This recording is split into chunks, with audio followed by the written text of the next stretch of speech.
Hello friends, good evening. This is Dilip here and welcome to my channel on Secure Academy. Today we are going to discuss about English pedagogy and we have to study substitution table method. Before moving forward,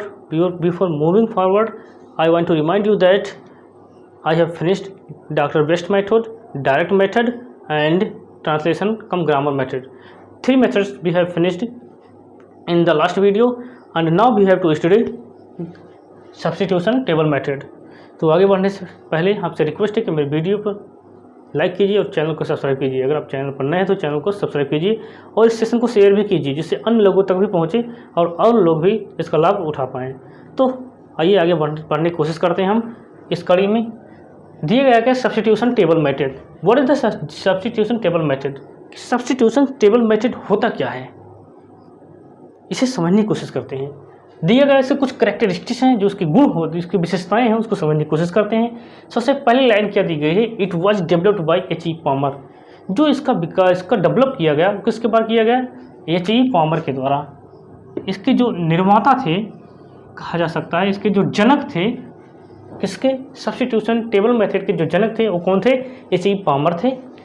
in this method word of one sentence was substituted by other words. इस विधि में क्या होता है, जो words दे दिए जाते हैं, ये सेंटेंस दिया जाता है और उस सेंटेंस के जो कुछ वर्ड होते हैं उनको सब्स्टिट्यूशन करना रहता है। सब्स्टिट्यूशन का मतलब क्या होता है, उसका रिप्लेसमेंट ढूंढना। जैसे मान लो आप कहीं नौकरी कर रहे हैं, आप वहाँ पे जॉब कर रहे हैं, जब आप वहाँ पे रिजाइन देने वाले होते हैं तो लोग आपका रिप्लेसमेंट ढूंढते हैं कि इस तरह से कौन काम कर सकता है। उसके लिए ट्रेनिंग ली जाती है, उसके लिए इंटरव्यू लिए जाते हैं और इंटरव्यू लेने के बाद जो बंदा फिट बैठता है, जो लड़का फिट बैठता है उस कार्य के लिए, उसको रिप्लेस कर दिया जाता है आपके स्थान पर। सेम वही चीज़ इसके साथ भी है, सेंटेंस के साथ भी है। मतलब in this methods words of sentence are substituted by other word. किसी जो एक सेंटेंस दे दिया जाता है और उस सेंटेंस के कुछ वर्ड चूज कर लिए जाते हैं, फिर उसका रिप्लेसमेंट किया जाता है, उसका सब्स्टिट्यूशन कर दिया जाता है, उसका प्रतिस्थापन कर दिया जाता है दूसरे शब्दों के द्वारा। Is that clear. फिर है it was devised to supplement the direct method. इस विधि का जो निर्माण किया गया किसके लिए किया गया, डायरेक्ट मेथड की कमियों को पूरा करने के लिए इस विधि का निर्माण किया गया। क्योंकि डायरेक्ट मेथड में क्या होता था, उसमें मदर टंग का कोई यूज नहीं होता था, लेकिन इसमें मदर टंग का यूज होता है। ओके। फिर स्टेप ऑफ सब्स्टिट्यूशन, जो सब्स्टिट्यूशन किया जाता है किस प्रकार से किया जाता है, इसमें पहली लाइन दिया गया a table of word prepared by the teacher. जो वर्ड्स प्रिपेयर किया जाता है वो किस टीचर के द्वारा किया जाता है। जैसे मान लो मैं आपको पढ़ा रहा हूँ और पढ़ाते समय मैं आपको एक सेंटेंस दे दूंगा और उस सेंटेंस को मैं ही प्रिपेयर करूँगा और जिसको आपका सब्स्टिट्यूशन ढूंढना रहता है। ओके। फिर दिया गया a model sentence is form and 10 it is read. जो मॉडल सेंटेंस आपको दिया जाता है उसको पहले लिख दिया जाता है, फिर उसके बाद उसको पढ़ा जाता है, फिर उसके बाद आगे बढ़ने की कोशिश करते हैं। इसमें दिया गया है sentence is repeated by the learners to check pronunciation, stress and intonation.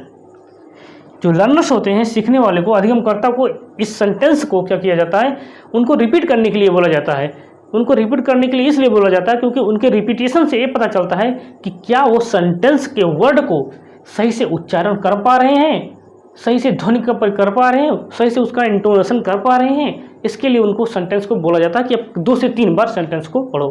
फिर आगे दिया गया है कि sentence is translated into mother tongue. और जो सेंटेंस उनको दिया जाता है उस सेंटेंस को क्या किया जाता है, उनकी मातृभाषा में उनको ट्रांसलेट किया जाता है। फिर दिया गया the words to be substitution are written separately. और जिस वर्ड का सब्स्टिट्यूशन करना रहता है, जिस शब्द का रिप्लेसमेंट ढूंढा जाता है, प्रतिस्थापन करना होता है, उसको अलग लिख दिया जाता है।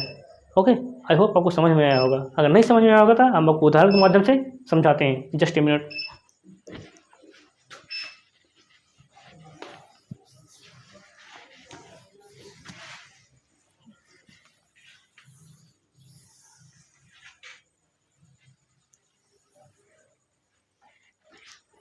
ओके, आइए समझने की कोशिश करते हैं किस तरह से। देखो कोई सेंटेंस मान लो Ram is a good boy,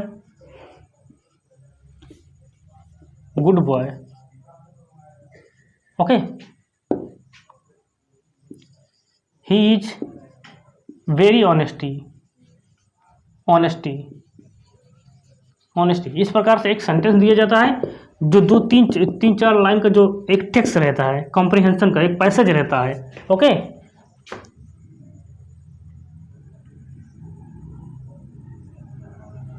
best लिख दिया गया। अब यहाँ से इतना प्रकार का सेंटेंस लिख दिया गया। अब इनमें से एक सेंटेंस को उठा लिया जाएगा। इस प्रकार का कोई कॉम्प्रिहेंशन रहेगा, टेक्स्ट रहेगा, उसमें से एक सेंटेंस को इसको उठा लिया गया। मान लो इसको आपको उठा लिया गया टीचर के द्वारा, Ram is a good boy. Okay, अब इसने सेंटेंस में से सिर्फ एक को उठा लिया गया। ठीक, समझाने के लिए आपको बता रहा हूँ सिर्फ। मान लो इतना उठा लिया गया सिर्फ, क्या, Ram is a good boy. ठीक, Ram is a good boy. अब इसको आपको सब्स्टिट्यूशन ढूंढना है। इसका सब्स्टिट्यूशन ढूंढने के लिए क्या होता है, इस वर्ड को देखो, पूरे सेंटेंस में, इस पूरे कॉम्प्रिहेंशन में एक सेंटेंस को सेपरेट लिख दिया गया है। अब सब्स्टिट्यूशन जिसका जोड़ा जाएगा वो क्या होगा, राम, राम। अब इसको क्या लिख सकते हैं, राम को क्या लिख सकते हैं, he is a good boy.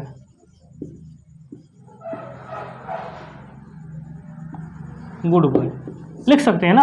अब इसका सब्स्टिट्यूशन निकला कि नहीं निकला, निकल गया। इसको राम भी लिख सकते हैं, उसको ही भी लिख सकते हैं। इसी को सब्स्टिट्यूशन किया जाता है। Is that clear? I hope आपको समझ में आया होगा। अब हम आगे बढ़ने की कोशिश करते हैं। और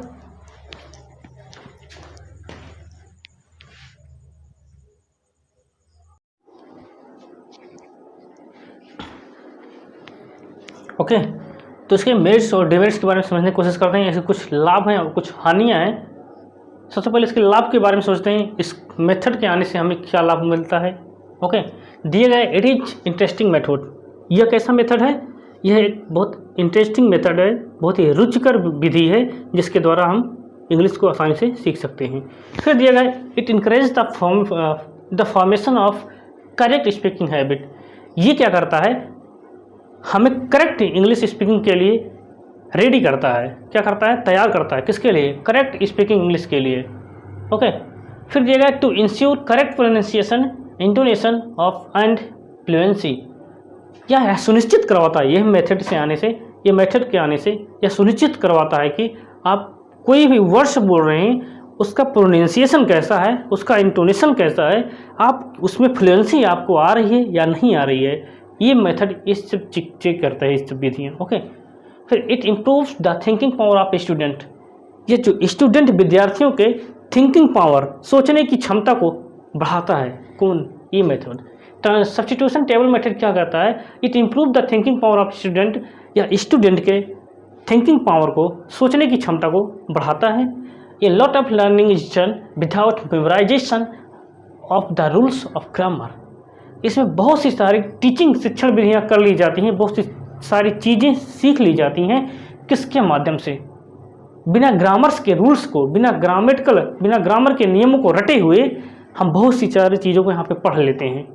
ओके, तो इसके ये लाभ हुए थे, लेकिन इसके कुछ खामियाँ भी हैं, इसकी कुछ हानियाँ भी हैं, जिसके कारण ये पूरी तरह से सक्सेस नहीं हो पाया। यह मेथड इसमें दिया गया, it lays more stress on written work. ये मेथड क्या करता है, सबसे ज़्यादा जो फोर्स करता है, सबसे ज़्यादा जो दबाव डालता है वह रिटन वर्क पे डालता है, लिखित कार्यों पर ज़्यादा फोर्स करता है। कौन सा, ये method. Grammatical rules are not explained systematically. जो ग्रामर के नियम होते हैं उसको सिस्टमेटिक ढंग से यहाँ पे एक्सप्लेन नहीं किया जाता है। फिर prose, poetry and composition can not be taught by this method. इस मेथड के द्वारा केवल एक शब्द को पढ़ाया जा सकता है। जो कोई सेंटेंस में से एक शब्द को ड्राइव कर लिया जाता है, सिर्फ उसी को पढ़ा लिया जाता है। लेकिन इस मेथड के द्वारा ना तो प्रोज पढ़ाया जा सकता है, ना तो पोएट्री पढ़ाया जा सकता है, और ना ही कोई कंपोजिशन सॉल्व कराया जा सकता है।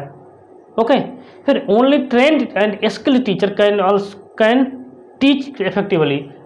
इस मेथड को वही पढ़ा सकता है, वही टीचर पढ़ा सकता है जो पूरी तरह से ट्रेंड हो और जो पूरी तरह से स्किल्ड हो, जिसमें LSRW, जिसमें पूरी तरह से शिक्षण कौशल का ज्ञान हो, या पूरी तरह से वह सक्षम हो, कमांड हो उस लैंग्वेज पे, वही पढ़ा सकता है, और कोई टीचर नहीं पढ़ा सकता है।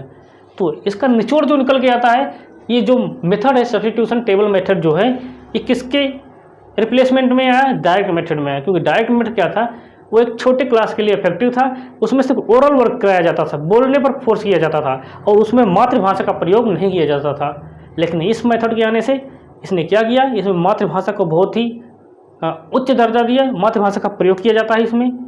ये क्या होता है, इसके द्वारा व्यक्ति जो स्टूडेंट होता है उसकी थिंकिंग, सोचने की क्षमता बढ़ती है। इस मेथड के द्वारा बालक को सही सही उच्चारण सिखाया जाता है, उसका प्रोनाउंसिएशन, उसका इंटोनेशन, उसका स्ट्रेस या उसको फ्लुएंसी, लैंग्वेज में फ्लुएंसी आती है इस मेथड के द्वारा। तो आई होप आपको समझ में आया होगा। अगर आपको कोई इसमें डाउट है आप मुझे कमेंट कर सकते हैं। तो आज के लिए इतना ही, मिलते हैं आने वाली नेक्स्ट वीडियो में। तब तक के लिए जय हिंद।